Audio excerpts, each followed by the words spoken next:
Many college football teams through with non-conference. Some teams wrapping up non-conference play this week, and other teams in the SEC putting it on the back burner until welcoming a lower echelon FCS team in November. But we've got your Week 4 picks ready right here from the Hawkeye of the Storm, including Iowa and Rutgers in just a little bit. But first, we start in the Big Ten with a matchup between two undefeated teams in Maryland and Michigan. We know the storylines here. Once again, Maryland off to the hot start. They finished the year strong in a bowl game last year.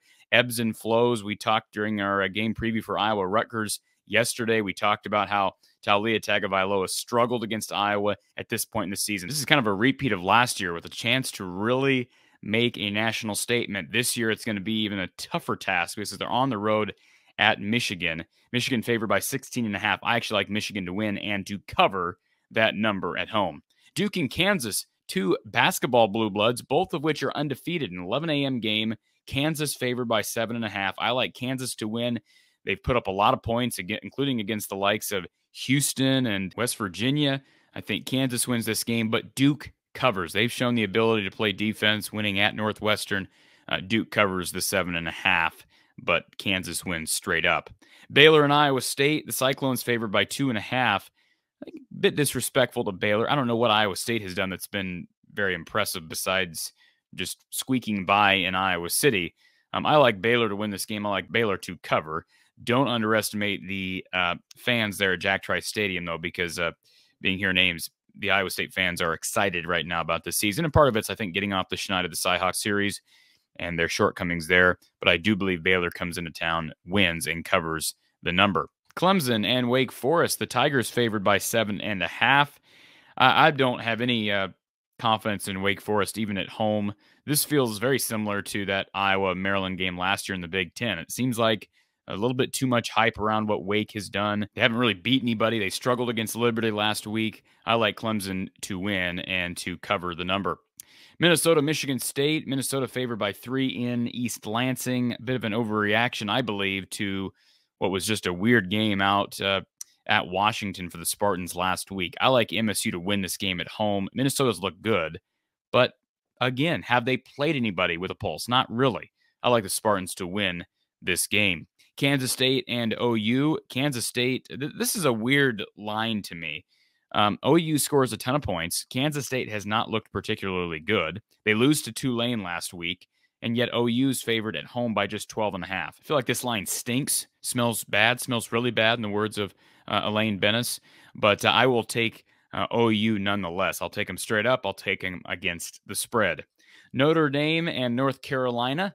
The Tar Heels favored by just 1.5 at home. Notre Dame's looked very subpar, just squeaking by California last week. They lost to Marshall week prior. I think UNC wins this game, and they'll cover the 1.5 at home. Florida and Tennessee. Florida's been kind of up and down. They lose to Kentucky, but they had opened the season with a big upset over Utah. I like Tennessee to win this game straight up. Tennessee favored by 10.5. I think Florida will keep it close enough. I think it'll be a single-digit victory. Florida covers the number. Oregon and Washington State. The Ducks favored by 6.5 at Outson Stadium in Eugene. I like Oregon to win this game by at least a touchdown. They cover the number and win this game. Arkansas and Texas A&M. Texas A&M, after the kind of weird start to their season, losing to Appalachian State, they come back, beat Miami. I like Texas A&M to win this game. Arkansas struggled mightily last week against Missouri State. I like A&M to win this game and to cover the 2.5.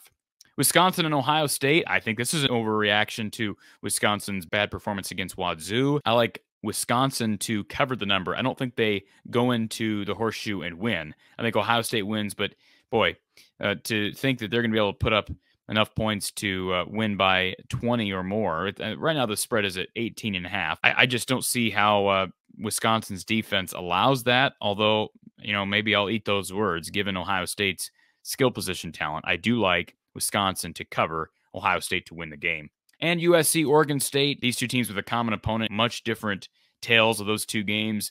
USC dominating Fresno State and Oregon State struggling against the Bulldogs. I like USC to win this game. They'll win it by at least 2 scores. They cover the number easily up in Corvallis. And finally, it's the Hawkeyes and the Rutgers Scarlet Knights. This game was Started around a 35 for the over-under. Now that number has moved below 34. This is going to be potentially a historically low total.